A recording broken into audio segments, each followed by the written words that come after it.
I was feeling that it wasn't even real because I wasn't even thinking it was real because it never happened to me. I never thought that our car would get stolen. Like, it's all right, man. I never thought it would happen. Oh my goodness, boy, you flooded with games already, boy. So we're coming from basketball practice at the basketball warehouse, which is across from Pinellas Park High. And Asante was asleep, Trinzel was awake. So I just gonna run in real quick and get the phone charged and come out. So I went in the store and I asked the guy for a phone charger. And right when he handed it to me, Trinzel and Asante run in the store and they're like, Dad, somebody took our car. And he was like handing me the change and I'm like, man, stop playing, you know? So we go outside and my car is gone. I said, Alex, is this you? And then he looked back and then said the S word and then he pulled on the corner right by it and then told us get out of my car. Like, I didn't know if he was just gonna like kidnap us and take us somewhere, like throw us into a ditch or something, or if he was just gonna kill us right then. You know, I would definitely not ever leave my car running again, especially with my kids in it. But I just did not think of, you know, that was gonna happen. I had no idea. You know, the financial burden that put on me, you know, I had to buy a rental car. I had to pay $1,200. They did something to my car. I don't know what they did, but I had to pay $1,200 extra that what insurance wouldn't cover my car. The first couple weeks, it was awful. I thought, I mean, I could have got my kids kidnapped, my two boys. To think, before they came in my life, man, I didn't really feel a purpose for myself. I knew I was never gonna be rich, or never gonna be a star, or none of this stuff here. But I had these two right here, you know, and I could have been taken away from me with one stupid mistake just like that, you know. When they were arrested him, the police say he found a shoebox full of car keys. I guess those was his trophies from all the cars he had stolen.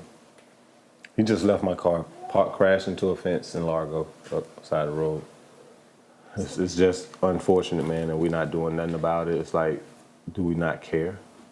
I think the law is messed up. Let him sell a drug. I bet you they'll put him away for the rest of his life. But you can steal a car with kids in it, and you, oh, no, just go back out there. That's messed up.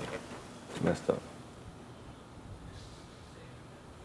I got two kids, so I used to put one kid in the car seat, you know, in the hot summer, so you're cool in the car, don't get the air conditioning, go in and get the other kid, come out, put him in, but you can't do that anymore. It's weird how they look at it.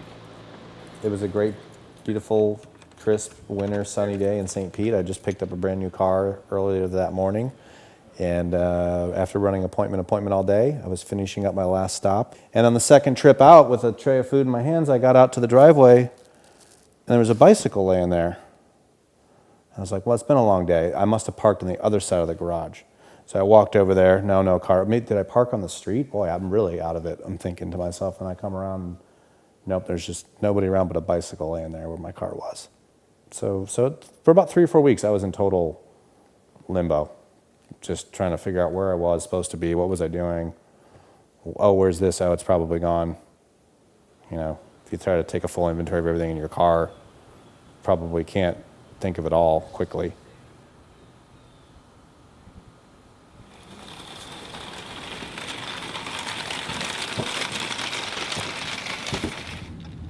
When my car sped away, I was essentially like I was dropped out of the sky with no identification, no way to prove who I was.